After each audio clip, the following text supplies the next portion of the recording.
seated. Thank you very much, Your Excellency, Mr. President. Over to you.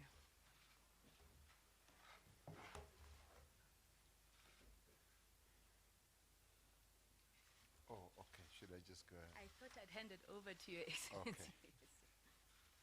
Well, thank you very much, and apologies for the late start. We were still trying to finalize one or two other things. Minister of Energy, Minister Jeff Radebe, Minister of Justice and Correctional Services, Advocate Michael Masuta, Minister of Police, General Bheki Cele, members of the NDPP advisory panel, whose names I will come to in a little while, members of the media, and fellow South Africans. Today I am announcing the appointment of the new National Director of Public Prosecutions. This announcement follows a process that we were asked to embark upon by the Constitutional Court on 13th of August 2018, that the President should appoint the new NDPP within 90 days. In making this order, the court highlighted the severe challenges that have confronted our National Prosecuting Authority in the recent years, including leadership, instability, and a decline in what they called public confidence in the institution. Among other things, the court also said the rule of law dictates that the office of the NDPP be cleansed of all the ills that have plagued it for the past few years. The court, in handing down its decision, was concerned about the dysfunctionality of the National Prosecuting Authority when it said, open quotes, with a malleable, corrupt, or dysfunctional prosecuting authority, many criminals, especially those holding positions of influence, will rarely, if ever, answer for their criminal deeds. The court went on to say, if you subvert the criminal justice system, you subvert the rule of law and constitutional democracy itself, close quotes. In appointing a new NDPP, we're addressing the state of dysfunctionality and deficiencies within the National Prosecuting Authority that were identified by the Constitutional Court. The National Director of Public Prosecutions in our country occupies a vital position in our democracy and makes an essential contribution to upholding the rule of law and ensuring the efficiency and the integrity of law enforcement.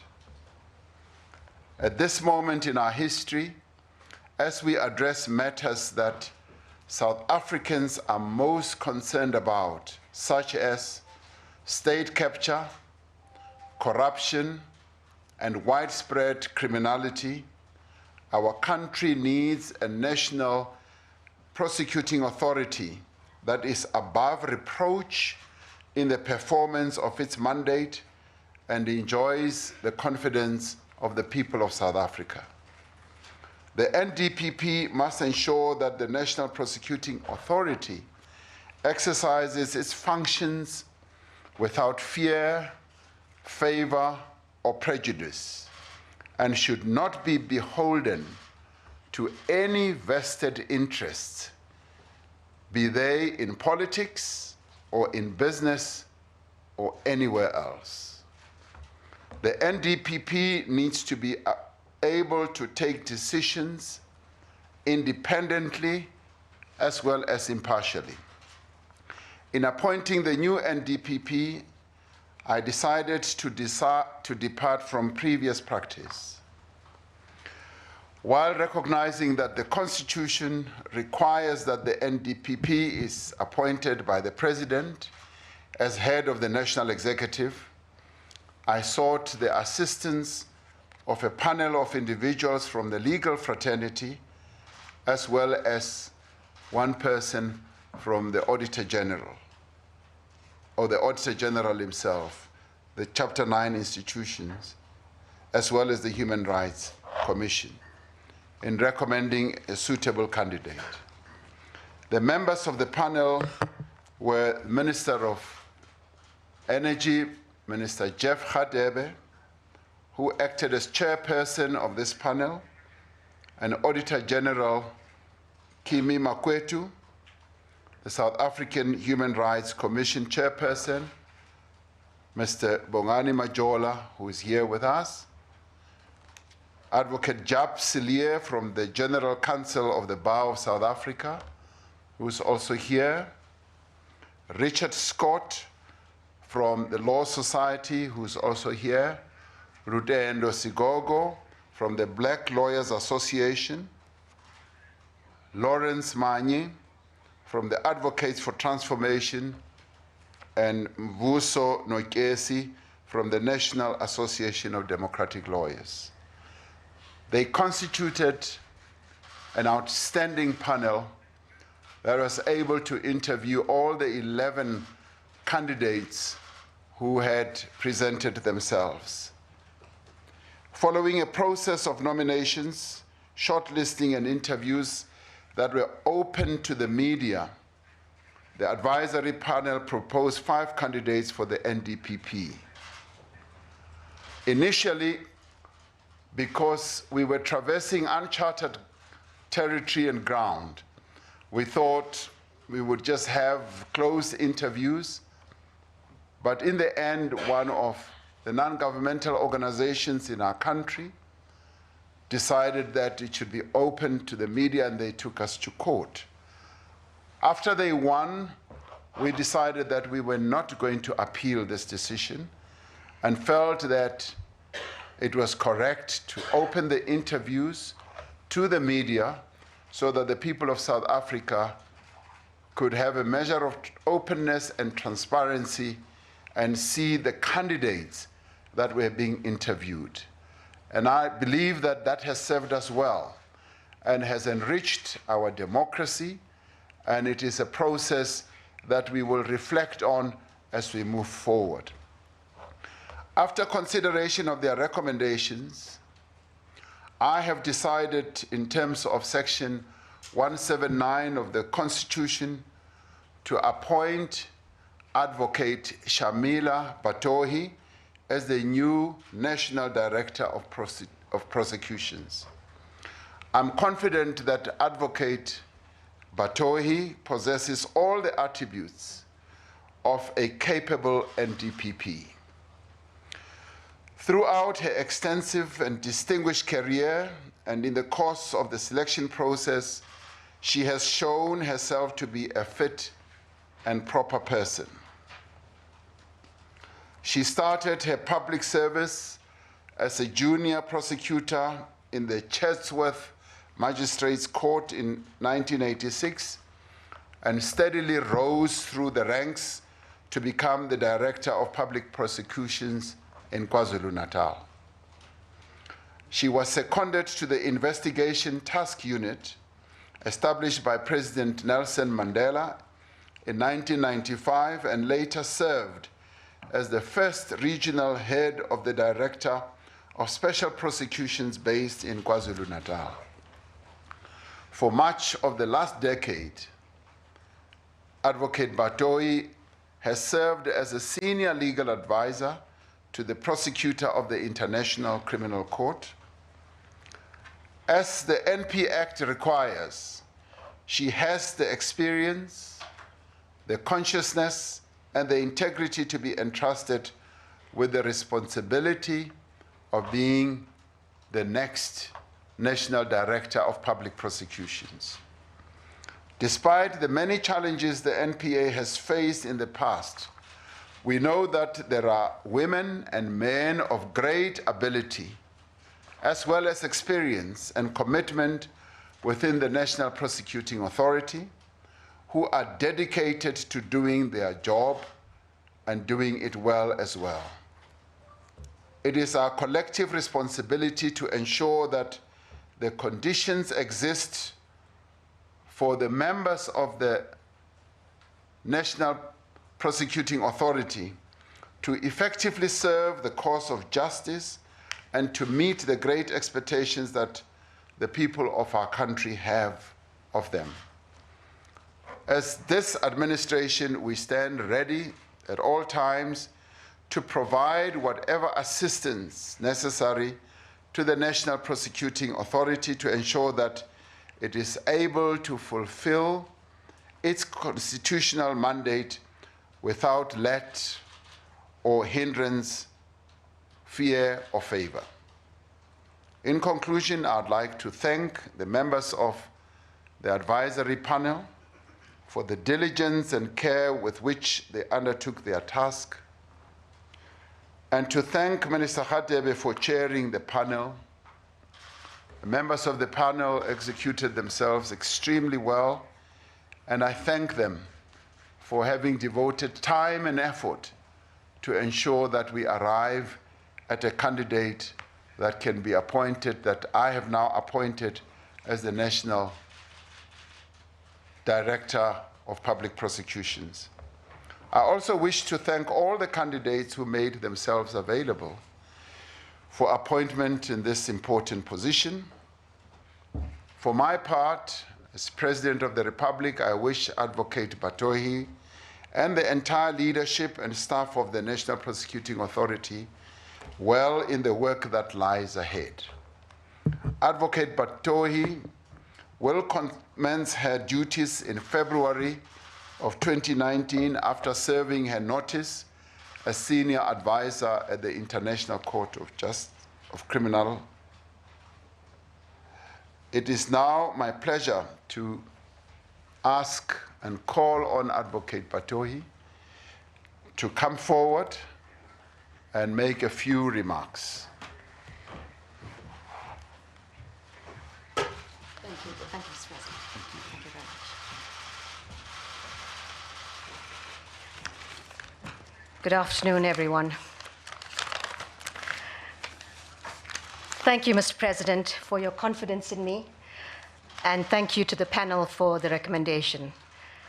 I accept with gratitude the opportunity to serve as National Director of Public Prosecutions.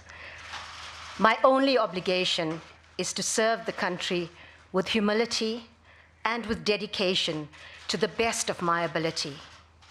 Each one of us, no matter where we are, must be ready to sacrifice the necessary to fight the good fight.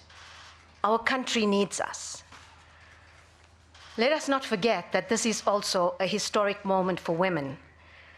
It is a recognition by our President that the role of women in the pursuit of equality, justice, and a fair society is important. The President, and by proxy, the people, have bestowed a lot of confidence in me. The least I can do is to reciprocate that confidence.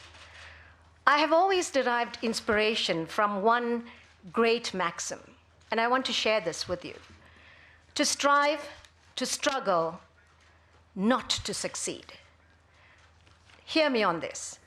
This simple saying has strengthened the greatest of men and women when the challenge before them seemed monumental and the prospects of success slim. In this context, not to succeed would mean never be concerned about the result of your action, as long as you are clear about your goal and you are willing to unwaveringly perform the perfect action in the interest of society and in the interest of justice. Great men and women like Nelson Mandela, Albertina Sisulu, and Mahatma Gandhi did it. I can only follow their lead. and I appeal to you, the people, to give me the strength to achieve it. Poised as we are, a people and a nation, upon the precipice of corruption and a state of capture, let us not succumb to despair at the thought that the challenges we face are insurmountable.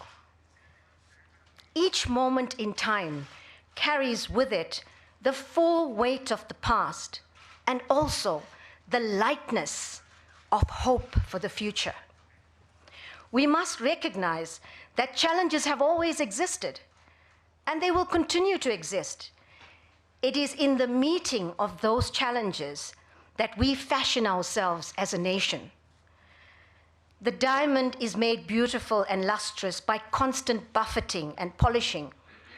History will reveal whether we choose to destroy the jewel that is South Africa or reveal the luster and beauty that we know exists within. There is much that can be achieved through a spirit of cooperation across government departments. And the NPA I represent stands ready to engage constructively across all sectors and with civil society to enhance and instill confidence in the criminal justice system as a whole. The National Prosecuting Authority is of vital importance in this country. Together with the judiciary, it is tasked with the defense of the ideals and values that define us as a country and a people. They are instruments by which the state achieves service to the ideals of justice as represented by the Constitution. The yardstick of our development as a nation is the devotion to these ideals by the organs and arms of state and all who serve in them. Noble is the lot of a civil servant. Prosecutors everywhere, the lawyers for the people that you are, know that today you have the National Director behind you, as long as you never sacrifice these ideals. Let this support extend to every corridor a prosecutor might tread upon, the turn of every door she might pass through, and the creak of benches in courts across the land. Today, your NDPP stands with you, and together we stand for justice and the nation. This support, however, is not given unconditionally. Enough has been said elsewhere on crises and divisions within the NPA. Suffice it to be said here that those elements within and without who insist on frustrating the ends of justice and ultimately the nation will not be tolerated. We in the National Prosecuting Authority have important work to do, which includes devoting our efforts to holding accountable those who have corrupted our institutions, who have betrayed the public good and the values of our Constitution for private gain, especially those in the most privileged positions of government and corporate power. My experience as a career prosecutor has revealed the rule of law reigns supreme. The work of the NPA will be underpinned by strong governance principles and independence, as guaranteed in the Constitution. It is a non-negotiable that the country has absolute confidence in the work of a credible NPA.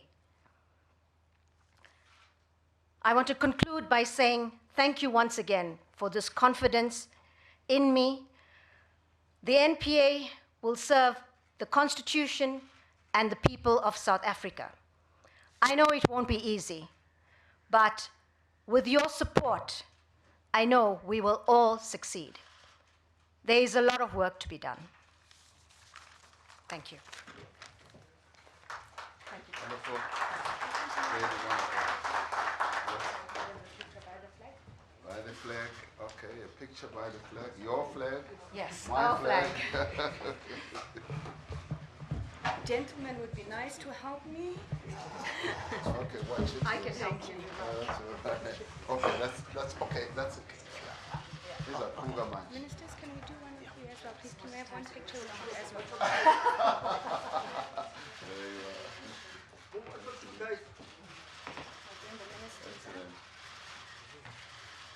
I'm sure you've got all your pictures.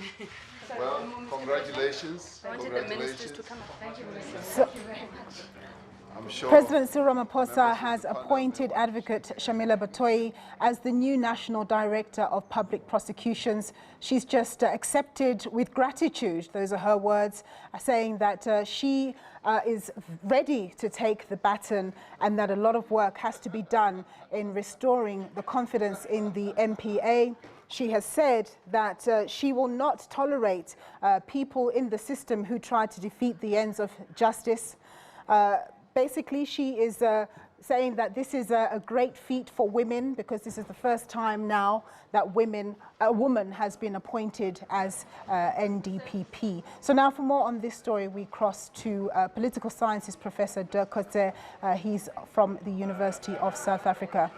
Professor, if you were a betting man, which I don't suppose you are, you would be very rich today. Earlier when I spoke to you, you did say that you expected that Shamila Batohi would be appointed. Your thoughts?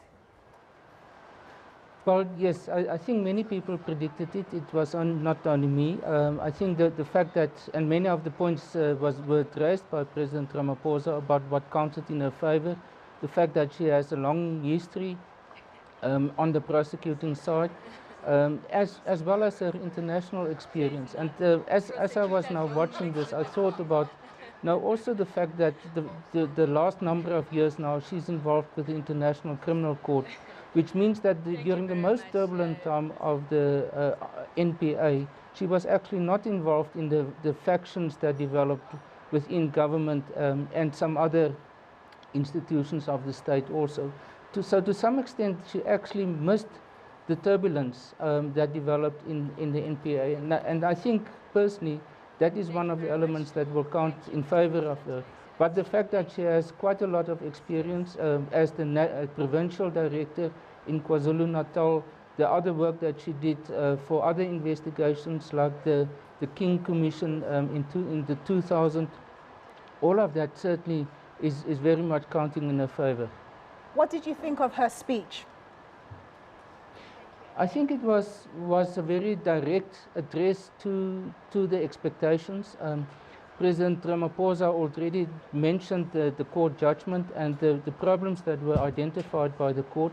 She tried to address that by saying that I'm standing behind you. I'm trying to build confidence right from the start with the staff members that she's going to take over early next year. And I think that is one of the key challenges for the new national director, is how to stabilize the turmoil almost that exists and the lack of confidence in themselves. I mentioned earlier on the fact that they are going to withdraw some of the charges that's in the pipeline. President Zuma's court case, it's been postponed again, so it creates uncertainty. And I think from an NPA point of view, they need a stabilizing hand right at the top now in order to say, I have the confidence of the president and I will be able to take the decisions in order to implement what is necessary for the NPA. Of course, she doesn't take office until February next year. She has to serve notice at the International Criminal Court. But when she does get into the office, what are the things that she needs to tackle head on straight away? Well, as I now mentioned, first of all is the internal organizational matters of the NPA. At the same time, they are busy with a vast range of investigations. Some of them are linked to President Zuma, and in May next year, his court case will have to resume. She will have to take the final responsibility for that also. At the same time, the investigations that are linked to the public protector's report earlier on state capture, the unfolding investigation in the Zondo Commission, as I mentioned earlier, the Nugent Commission, some investigations and prosecution by the NPA will have to take place there. Then at the same time, I think what is equally important is that the level of crime in South Africa in general many people believe that is escalating because there's not tangible, visible indications or signs that people are prosecuted and actually punished. So in the end, a very important task of the National Prosecuting Authority will have to be to increase their success rate in terms of prosecutions so that it can develop into a deterrent for crime in general in South Africa. So it is an immense task for a revised or reviewed or reformed NPA under real leadership. Professor, thank you very much for your insights and your analysis. That was Professor Dirk Coetzee from the University of South Africa. Well, that's all we have for you on the show for today on Point SA Today. Coming up next with Peter Ndoro and Palisa Chibuisi.